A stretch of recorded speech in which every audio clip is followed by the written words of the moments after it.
এটা মানালির খুব ফেমাস যোগিনী ওয়াটারফল। মানালি মল রোড থেকে মাত্র 6 কিলোমিটার দূরে। মেইন রোডে গাড়ি ছেড়ে হাঁটতে থাকতে হবে। ট্রেকিং না খুব ইজি না খুব টাফ, মডারেট বলা যেতে পারে।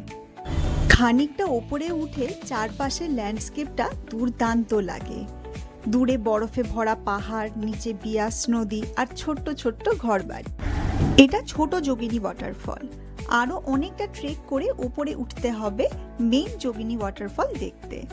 টোটাল ট্রেকের ডিস্টেন্স অলমোস্ট 3 কিলোমিটার। সকাল সকাল এই ট্রেক স্টার্ট করে দেওয়াই ভালো, না হলে বেলা বাড়তে থাকলে ভিড়ও বাড়বে আর তার সাথে গরমও বাড়বে। আর অবশ্যই জলের বোতল ক্যারি করতে ভুলবেন না।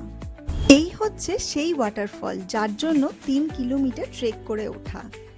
শুধু যে এই ওয়াটারফলটা দেখতে দারুণ লাগছে তা নয়, এত উপর থেকে মানালি শহর দেখার অভিজ্ঞতা ততটাই আমাদের মনকে মুগ্ধ করেছে। এই পুরো ট্রেকিংয়ের এক্সপিরিয়েন্স আমাদের সারা জীবন মনে থাকবে। মানালি ঘুরতে এলে আপনারাও এই যোগিনী ওয়াটারফল ঘুরে দেখতে ভুলবেন না।